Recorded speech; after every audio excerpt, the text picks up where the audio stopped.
नमस्कार दर्शकों, जय माता दी, जय श्री राम। आज मैं आपके लिए लेकर आ गया हूँ एक ऐसी जगह के दर्शन जो महाभारत के समय के साथ जुड़ी हुई है। तो हम अभी वहाँ के दर्शन के लिए जा रहे हैं। तो मैं आपको वहाँ के दर्शन करवाऊँगा।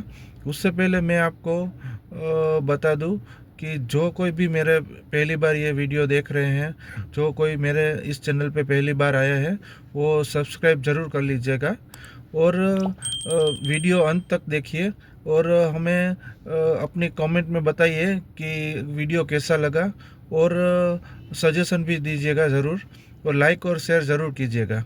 तो चलिए दोस्तों, हम चलते हैं वो दर्शनीय जगह पर।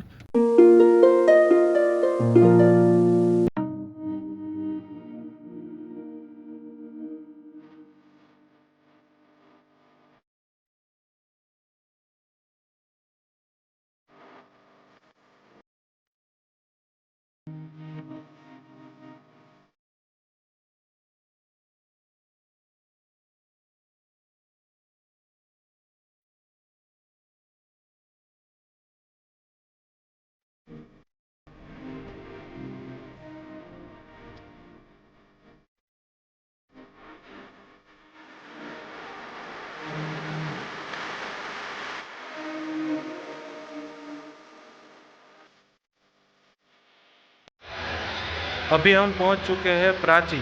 प्राची स्थित है गुजरात राज्य के गिर सोमनाथ जिले के सूत्रापाड़ा तहसील में। और प्राची है वहाँ पे पितृ तर्पण की क्रिया की जाती है। और यहाँ पे ऐसा बताया जाता है कि जो भी कोई अपने परिवार का यहाँ पे पितृ तर्पण करता है उनको मोक्ष प्राप्ति मिलती है। क्योंकि जब महाभारत का युद्ध खत्म हुआ तब भी जो पांडव थे वो पांडव श्री कृष्ण के पास आए, क्योंकि उनको 3 तरह के पाप लगे थे।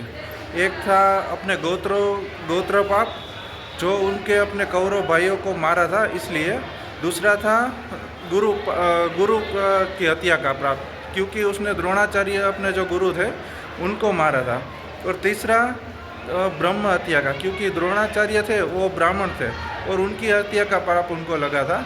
इसलिए पांडव अपने जो श्री कृष्ण थे उनके पास गए और पूछा कि अभी इसके लिए हम क्या करें। तभी श्री कृष्ण भगवान ने बताया कि आप भारत भ्रमण करो और जहाँ पे ऐसी कोई नदी मिले कि जो पूर्व दिशा की ओर बहती हो, तो वहाँ पे जाके अपने जो पितृ को पिंडदान करो और वहाँ पे उनको मोक्ष मिलेगा। तभी पांडव थे वो घूमते घूमते यहाँ पर पहुँचे। तो यहाँ पे देखा कि ये नदी थी जो सरस्वती नदी है, वो 450 कदम पूर्व दिशा की ओर बहती है।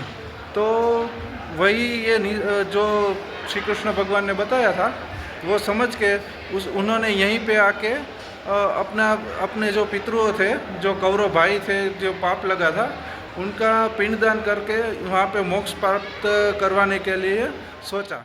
फिर यहाँ पे युधिष्ठिर जी ने जो ये यहाँ पे पीपल का पेड़ है उनको बोया और अपनी सिद्ध शक्ति से उनको बड़ा किया। फिर यहाँ पे उसने अपने पितरों का पिंडदान करके मोक्ष प्राप्ति करवाई।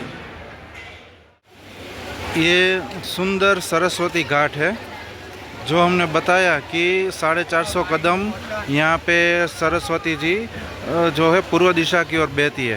तो वहाँ से सरस्वती जी का मुड़ाव है और यहाँ पे आते आते ये 450 कदम होते होते वहाँ आगे जाके पूर्व दिशा ख़त्म करके बहती है। और यहाँ पे स्थित है ये जो पीपल का पेड़ है, मोक्ष पीपल, और उसको बोलते हैं मोक्ष का पीपला। बहुत ही सुंदर यहाँ पे घाट बनाया हुआ है, सरस्वती घाट। और ऐसा भी है कि जो कोई भी भारत में सरस्वती नदी है, जो नदी को सरस्वती नदी बताया जाता है, वो कोई भी जो नदी है सरस्वती, वो एक भी नदी समुद्र में जाके नहीं मिलती। सिर्फ यही नदी है सरस्वती जो समुद्र में जाके आगे मिलती है।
श्री कृष्ण भगवान ने भी यहाँ पे पितृतर्पण करने के लिए आए थे। अपने यदुवंश का जब नाश हो गया कि यदुवंश जो थे यादव लोग, उनको गांधार जी ने श्राप दिया था कि जब जो आपने मेरे पूरे कौरव पुत्र है उनका सर्वनाश कर दिया, तो आपका भी जो यादव वंश है उसका वैसे ही सर्वनाश होगा, क्योंकि आप चाहे तो महाभारत का युद्ध रुकवा सकते थे, तो आप फिर भी आपने नहीं रुकवाया। और यहाँ पे पुराने शिव मंदिर भी है, बहुत ही सुंदर मंदिर है शिव जी का यहाँ पे।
ये जो पिपल का पेड़ देख रहे हो, ये पांडवों के बड़े भाई यानी कि युधिष्ठिर राजा धर्मराजा उसने ये लगाया है और उसने ही बोया है, और अपने 100 करोड़ भाइयों को यहाँ आके तर्पण किया, उसका पिंडदान किया। और 5 पांडवों द्रौपदी और कुंती माता ने इस पीपल को जल चढ़ा के इस पीपल को वरदान दिया है कि यहाँ सतयुग में, द्वापर युग में के कलयुग में कोई भी व्यक्ति आके, कोई भी इंसान आके अपने पूर्वजों को याद करके यहाँ 3 कलश अर्पण करेगा, उसके जो भी पूर्वज जो है उसको मोक्ष की प्राप्ति होगी। जब युद्ध समाप्त हुआ तब गांधारी ने श्राप दिया भगवान किशन भगवान को कि हे किशन जी, आपने जो ऐसा होता तो ये महाभारत का युद्ध नहीं होता, पर जैसे तुमने मेरे 100 करोड़ पुत्रों का युद्ध के अंदर नाश किया, जैसे तुम्हारे यादवपुर का नाश होगा। तो आप सोमनाथ गए होंगे, वहाँ त्रिवेणी संगम बोला जाता है, वहाँ 56 कोटि यादव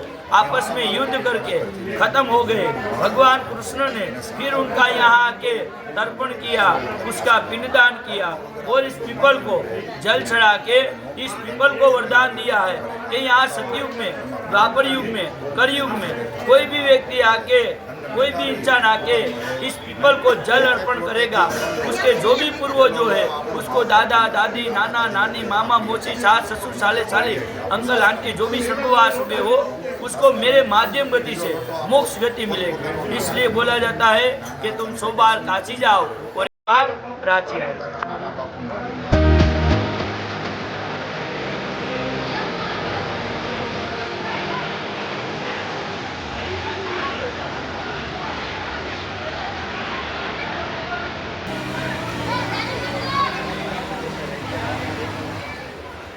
इसीलिए ये पीपल के पेड़ को यहाँ पे बोला जाता है कि जो कोई भी अपने परिवार का पितरों का जो यहाँ पे तर्पण करेगा उनको मोक्ष प्राप्ति मिलेगी। और ये जो पीपल का पेड़ है यहाँ पे ऐसा भी बोला जाता है कि 100 बार काशी और 1 बार प्राची। तो इसीलिए सभी जो कोई भी है वो दूर दूर से यहाँ पे आके अपने परिवार के जो पितृ है उनको तर्पण करवाते हैं और यहाँ पे अपने पितरों का पिंडदान करते हैं।